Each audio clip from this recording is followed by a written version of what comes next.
said, my grandfather lived till he was 92.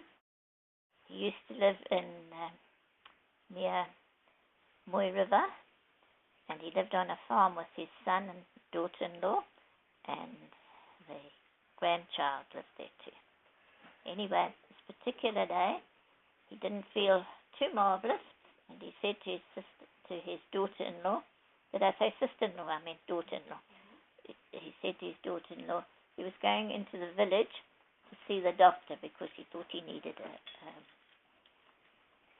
tonic. How old is he, Gran? He was 92.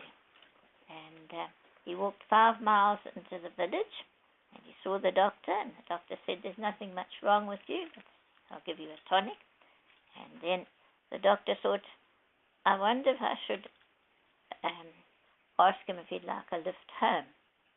And he thought, no, he's so independent, I won't even ask. I know he won't take it. So he walked 5 miles back to the farm, and then it was lunchtime. They had lunch, and after lunch he always had a rest. And this particular day, he went into his room, and he came back with a book, which my aunt had given him to write his poems in, because he had made several poems, and she wanted those poems to remember him by. But he'd forgotten about that, and he said to his granddaughter of the house, I want you to take this book and remember me by it. So she said, oh, thank you. And then he kissed his daughter-in-law, and he said, thank you for all you've done for me. And off he went to lie down. Now she wondered, he never said that before, what's the matter with him or something. And anyway, 4 o'clock, he didn't come for tea. So she knocked at the door, no answer. She opened the door, and he passed away.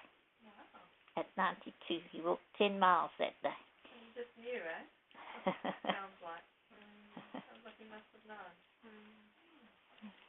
And who was the granddaughter? Or the... A cousin of mine, Francis. What did he tell you also, Grant? Didn't he say something to you the one time? When we went for a walk. Yeah. Yeah. I think I was about 9 or so, and Uncle Noel was about, he was 4 years older than me, so he must have been about 13. And Grandpa was staying with my aunt where we lived, and he said, come on, let's go for a walk. And he was over 80 at that time, and I suppose he wasn't 90 yet, but he was old. And we went for a walk.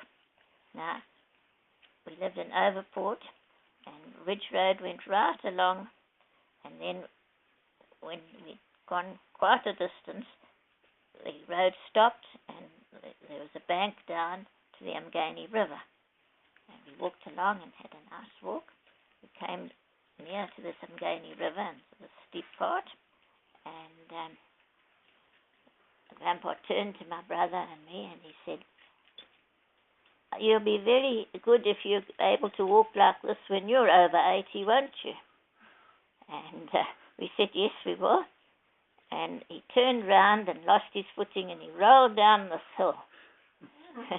He didn't hurt himself. He got up and dusted himself down, and when we got to where he was, he said, pride comes before a fall.